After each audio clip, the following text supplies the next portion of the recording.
欢迎来到新闻频道，明星们很高兴您订阅了该频道。每天13小时，肖战拼命工作真相，铁打顶流让打工人破防。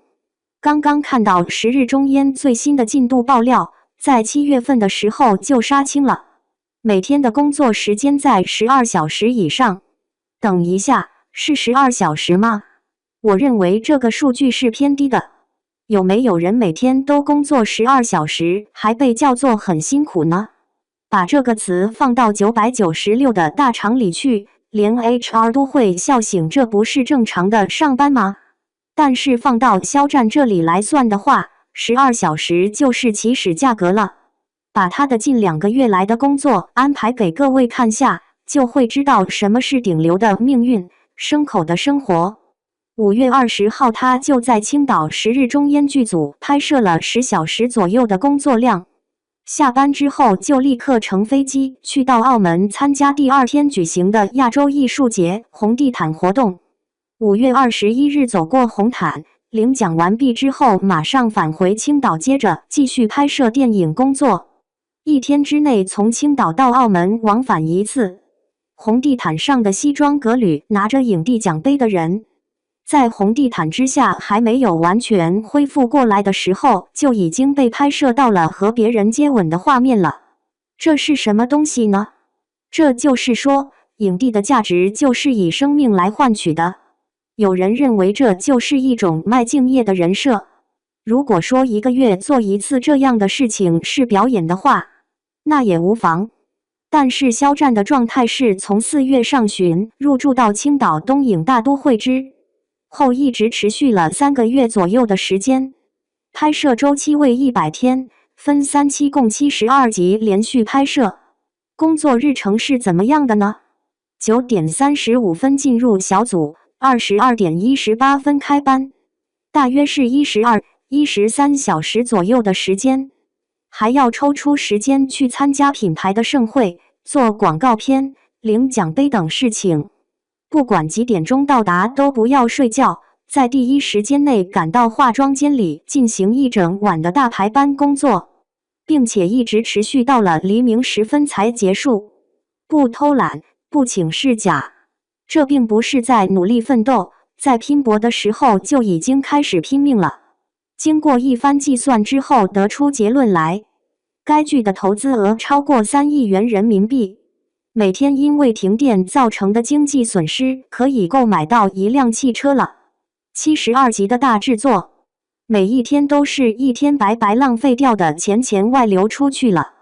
肖战心里有数，并非自己一个人在演戏，而是整个剧组的工作进度以及几亿的资金投入都在这里面。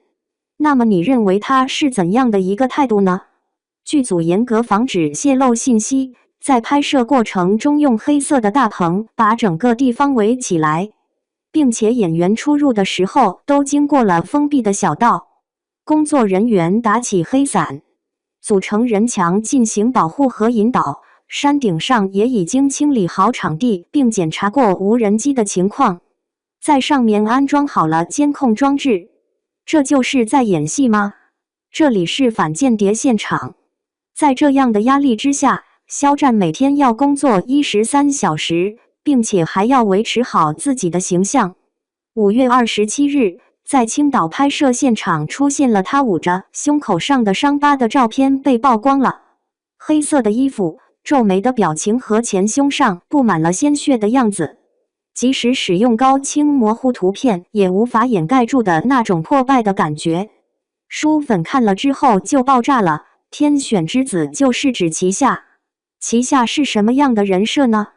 心理学硕士，高智商天才，自称为职业骗徒。经历70次生死轮回之后所留下的痕迹，在70年里一直被人们铭记于心。表面上很冷淡疏远的样子，但是心里已经快要崩塌了。在舞台上和台下都一样的承受着煎熬。旗下死了7000多次之后，在中烟之的死去，而肖战则每天要在青岛工作13小时以上。旗下带着轮回的记忆去承受了，而肖战却要面对3亿元的投资以及全剧组人的期望。巧了不是？再来说一件事情，在十日中烟拍摄最为紧张的时候，在6月14号这一天，超能就宣布了肖战成为了全球品牌的代言人。不到55分钟，销售量就突破了1000万元大关。5个小时之后，就会有超过1亿元人民币的资金流入进来。同日，青岛啤酒宣布续签4年合同，到2026年上半年的时候，青岛啤酒的营业收入为102.9亿元，净利润为18亿元，并且同比上升了5.2%，创下新高。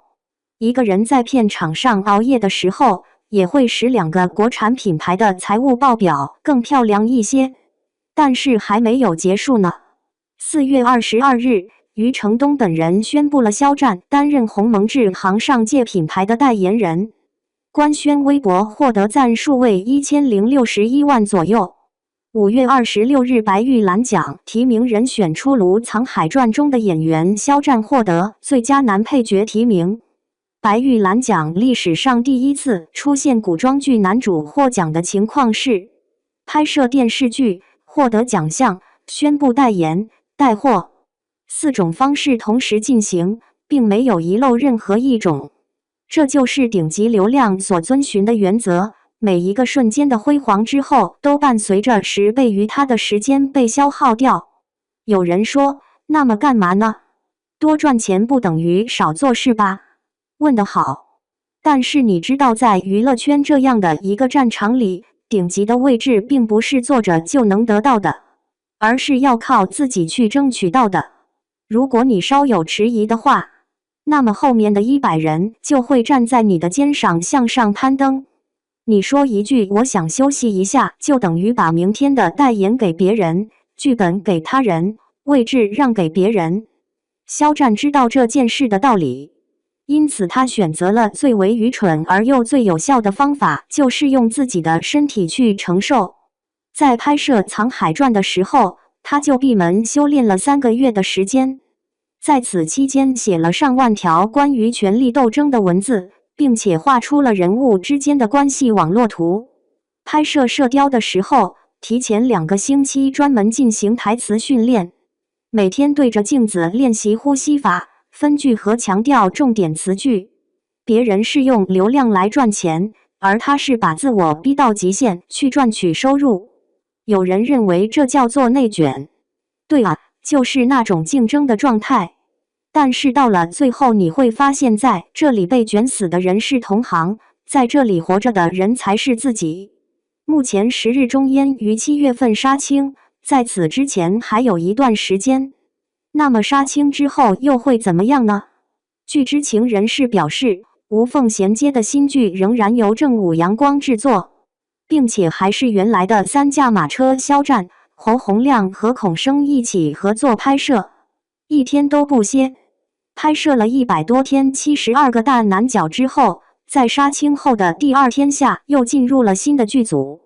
佩服你一下，佩服你一下，并不是因为佩服他的流量、佩服他的商业价值才去崇拜他，而是被他真的可以承受得住的样子所折服。大家认为呢？在评论区说一下你的看法吧。你是觉得肖战这样的工作量是敬业的表现，还是过度透支了自己？如果让你选择的话，在顶流位置上过着普通人的日子，或者成为普通人却拥有顶级的生活状态之间，你会怎么选呢？